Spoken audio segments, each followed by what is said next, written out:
Hi guys, ఎలా ఉన్నారు? మరో ఇంట్రెస్టింగ్ వీడియోతో మళ్ళీ మీ ముందుకు వచ్చాను.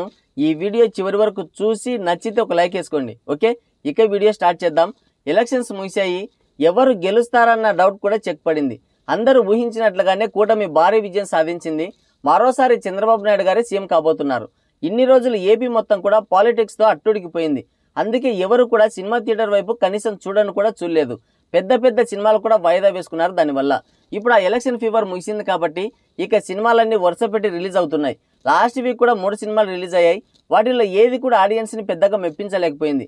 ఇక ఈ వారం కూడా బాక్సాఫీస్ వద్ద మరో 3 సినిమాలు తమ అదృష్టాన్ని పరీక్షించుకోవడానికి వచ్చాయి. మరి ఆ సినిమాలు ఏవి, వాటి రిజల్ట్స్ ఏంటి? ఈ వారంలో మీరు కనుక ఒక సినిమా చూడాలంటే ఏది బెస్ట్ అనేది ఇప్పుడు చూద్దాం. నెంబర్ 1 సత్యభామ. ఒకప్పుడు టాప్ హీరోయిన్గా టాలీవుడ్లో రాణించిన కాజల్ అగర్వాల్ పెళ్లి తర్వాత చాలా గ్యాప్ తీసుకొని భగవంత్ కేసరి మూవీతో మళ్ళీ తన సెకండ్ ఇన్నింగ్స్ని మొదలుపెట్టింది. ఇప్పుడు సత్యభామ అనే మూవీతో మెయిన్ లీడ్గా మన ముందుకు వచ్చింది.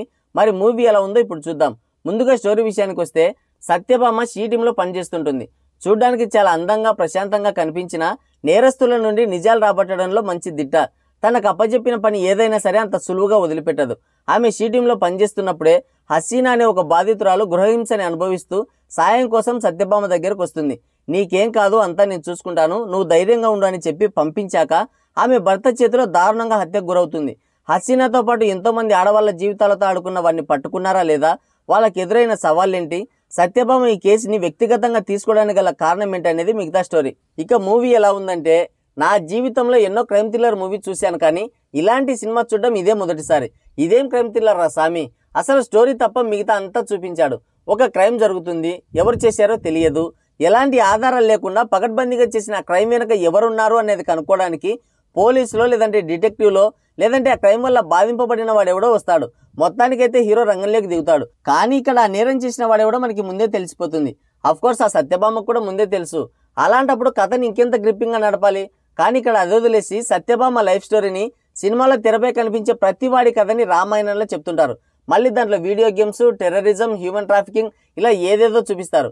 సినిమా స్టార్టింగ్లో సత్యభామని ఒక పవర్ఫుల్ లేడీ ఆఫీసర్ అన్నట్టు చూపిస్తారు. కానీ స్టోరీ ముందుకెళ్లే కొద్దీ ఆమెకంత పసలేదేమో అనిపిస్తుంది. ఆ నేరస్తుని పట్టుకోవడానికి వచ్చిన ప్రతి అవకాశాన్ని వదిలేస్తుంది. కానీ మళ్ళీ వాటి కోసం ఎదురు చూస్తుంటుంది.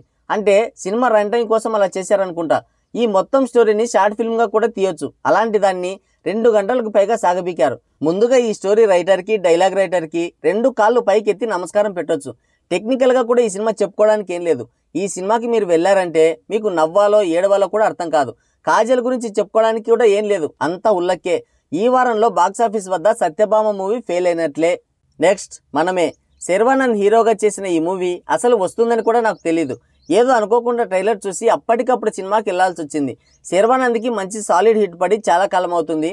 మరి ఎలాంటి బజ్ లేకుండా ఈ వారం థియేటర్స్కి ఎంట్రీ ఇచ్చిన మనమే ఎలా ఉందో ఇప్పుడు చూద్దాం. ముందుగా కథ విషయానికి వస్తే, ఈ సినిమాలో హీరో పేరు విక్రమ్. అల్లరి చిల్లరిగా తిరుగుతూ టైం సెన్స్ లేకుండా ఎనీ టైం తాగుతూ కనబడిన అమ్మాయిలందరినీ ఫ్లాట్ చేస్తూ ప్లే బాయ్లా తిరుగుతుంటాడు. విక్రమ్ క్లోజ్ ఫ్రెండ్ అయిన అనురాగ్, అతని భార్య ఒక యాక్సిడెంట్లో చనిపోతారు. వాళ్ళ కొడుకు ఖుషీని విక్రమ్, సుభద్ర అదే కృతి శెట్టి ఇద్దరు కలిసి పెంచాల్సి వస్తుంది. ఎప్పుడు బాధ్యత అనేది లేకుండా గాలికి తిరిగే విక్రమ్, అన్నింటిలో ఓ పద్ధతి ప్లానింగ్ ఉండే సుభద్ర, వాళ్ళిద్దరూ కలిసి ఆ పిల్లాన్ని ఎలా పెంచారు, వారి మధ్య జరిగే క్లాషెస్ ఏంటి, ఆ తర్వాత లవ్ బాండింగ్ ఏ విధంగా ఉంటుంది వారి మధ్య అనేది మిగతా స్టోరీ. ఈ సినిమాలో కామెడీ, లవ్, ఎమోషన్స్ అన్నీ ఉంటాయి. ఈ సినిమాలో ఉన్న వాళ్ళందరూ నవ్వుతుంటారు, ఏడుస్తుంటారు, బాధపడుతుంటారు. కానీ థియేటర్లో కూర్చున్న మనం ఏ చలనం లేకుండా కుర్చీలో అలా కులబడి ఉంటాం. ఈ సినిమాకి మనమే అనే టైటిల్ ఎందుకు పెట్టారో నాకైతే తెలియదు, కానీ ఆ టైటిల్ని దృష్టిలో పెట్టుకొని మన సినిమా చూస్తే మాత్రం మనమే గొర్రెలం బర్రెలం.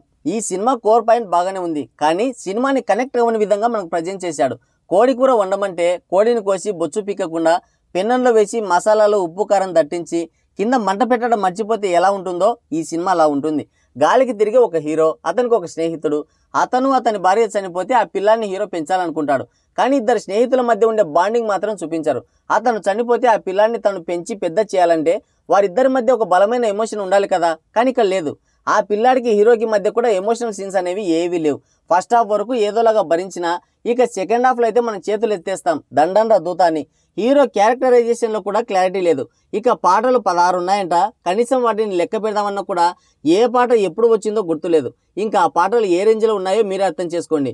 శర్వానంద్, కృతి శెట్టి బాగానే చేశారు, కానీ కథలో దమ్ము, క్యారెక్టర్లో పదును ఉండాలి కదా.